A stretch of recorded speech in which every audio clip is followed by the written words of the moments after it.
कील मुहासे झाइयाँ, early ageing के सिम्टम्स, एक्जिमा सोराइसिस जैसी गंभीर बीमारियाँ, ये सब त्वचा के रोग कहे जाते हैं। और आयुर्वेद के हिसाब से त्वचा के रोगों का जो मेन कारण वो होता है बॉडी के अंदर टॉक्सिन्स या आम, जिसको बोला जाता है संस्कृत में, या जिसको हम लोग बोलते हैं विषाक्त तत्वों का इकट्ठा हो जाना।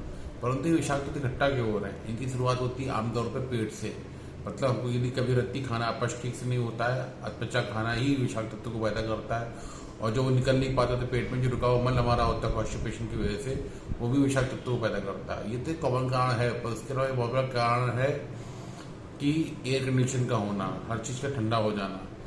हम लोग के शरीर में त्वचा में यदि आप देखेंगे तो ऐसे रगड़ने से जो मैल छूट जाता है, ठीक, वो मैल आता कहाँ से? जो होती है क्रिटिकल लेयर हम लोग की स्किन की लेयर ही होती है, परंतु जो पसीना है हमारा शरीर का है वो एक बहुत अच्छा सोर्स होता है हम लोग की बॉडी को डिटॉक्सीफाई करने का। आप देखोगे जिसको हॉट योगा आजकल बोला जा रहा है, या फिर जिसके स्टीम बोलते हैं या सोनेशन थेरेपी बोलते हैं, पंचकर्मा में बहुत बड़ा पार्ट होता है बॉडी के ऊपर तेल ला के मालिश करना या ड्राई मालिश करने के बाद बॉडी को स्टीम में बैठाना। बेसिकली स्टीम कर क्या रही है वहाँ पे भी? वो आपकी बॉडी के टेम्परेचर को बढ़ा करके, आसपास के एटमॉस्फेयर के टेम्परेचर को बढ़ा करके आपके शरीर के पसीने को निकाल रही है। पसीना क्यों निकाला जा रहा है आपकी बॉडी का? ताकि आपकी बॉडी डिटॉक्सीफाई हो सके, पसीने के साथ जो त्वचा के अंदर की जो गंदगी है वो भी निकल सके। तो आयुर्वेद में स्वेदिंग प्रक्रिया जिसको बोलते हैं, जिसपे स्टीम चैम्बर की बात करें या फिर कई प्रकार से स्टीम दी जाती है, बॉडी को हीट किया जाता है, कई प्रकार से उनके अलग अलग प्रकार अलग अलग बीमारी में यूज किए जाते हैं। पर मेन कारण सबका है, जो मैं दोबारा दोहरा रहा हूँ, बॉडी के टेम्परेचर को बढ़ा करके, एटमॉस्फेयर के टेम्परेचर को बढ़ा करके पसीना पैदा करना। और मैंने इससे पहले बात की थी एयर कंडीशन की। आज से कुछ समय पहले तक स्किन डिजीज नहीं होती थी, तो कारण था कि दोनों चीजें होती भी थी, नहीं भी होती। नहीं होने का कारण था कि बॉडी का पसीना आता था, और होने का जो कारण था वो ये था कि हाइजीन के लिए हम लोग बहुत ज़्यादा अवेयर नहीं थे। पानी की समस्या, बिजली की समस्या होने की वजह से कई बार ठीक से नहाना धोना नहीं हो पाया करता था। बाथरूम बहुत से लोगों के पास नहीं हुआ करते थे जमाने में, आज भी नहीं होते कई लोगों के पास। वो लोग ठीक से नहा धो नहीं पाते, वो हाइजीन का पार्ट हो गया। लेकिन पसीना ना आने की समस्या कैसे पैदा हुई? हमने पहले पंखा चलाया, फिर कूलर लगाया, और अब एयर कंडीशन लगा रहे हो। और हर चीज़ एयर कंडीशन हो चुकी, गाड़ी, ऑफिस, वर्क प्लेस, सब कुछ एयर कंडीशन हो चुका है। और जरा भी पसीना आते ही हम लोग नहा लेते हैं।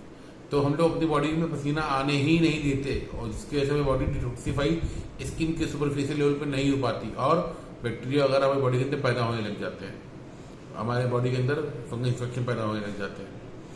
आपको कैसा, हम तो शायद नहाते हैं, ठीक, तो धुल जाना चाहिए, ठीक, अच्छी बात है, धुल जाता है। लेकिन नहाते समय करते क्या है आप लोग?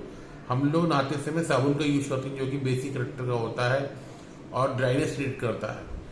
साबुन खुद अपने अपने केमिकल है, तो नहाने के लिए आपने केमिकल यूज किया। हाँ, आप अगर उपटम लगा के नहा रहे, बेसन का और तिल मिला के उपटम जो पहले जमाने में बनते थे, तो फिर एक अलग बात है, ठीक, क्योंकि वो नेचुरल चीज। परंतु केमिकल वाले साबुन से नहा करके आपने किया अपनी बॉडी को केमिकल लगा लिया। उस केमिकल के बाद में आपने एक सनस्क्रीन या कोई लोशन या बॉडी क्रीम या क्रीम लगा ली, वो भी केमिकल बेस की थी।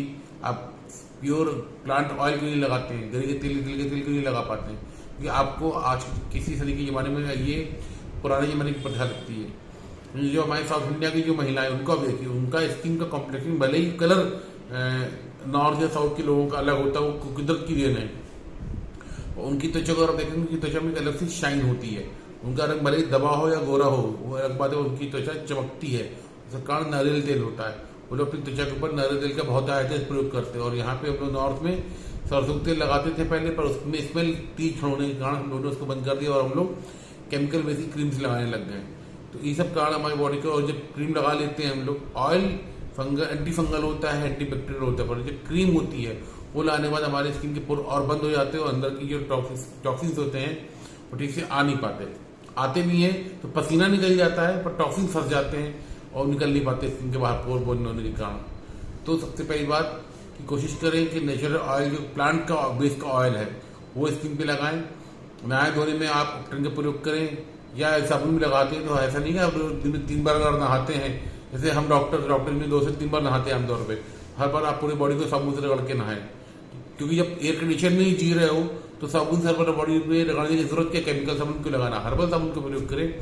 साबुन के नाम पे अब जो एक केमिकल होता है उसको शायद SLES बोलते हैं, जो कि मेन कंटेंट होता है किसी भी साबुन का, या जो नॉर्मल साबुन होते हैं इसमें जो सोडियम होता है, बिना सोडियम के साबुन भी आने लग गए हैं, जिसके अंदर SLES या सोडियम नहीं होता, जिसको सोडा बाइकार्ब बोलते हैं अपनी आम भाषा में शायद।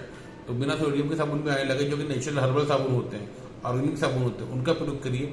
मिल्क का प्रयोग करिए, क्रीम का डाइट यूज करिए, अगर आप अफोर्ड कर सकते हैं डाइट क्रीम का यूज करिए, क्रीम का प्रयोग करिए। ठीक, उनका प्रयोग करने के बाद आप ग्लिसरीन मिल्क के साबुन का प्रयोग कर सकते हैं, तो उनका प्रयोग करिए तो बॉडी के अंदर केमिकल कम से कम एक्सपोजर आएगा बॉडी के, आपकी स्किन का।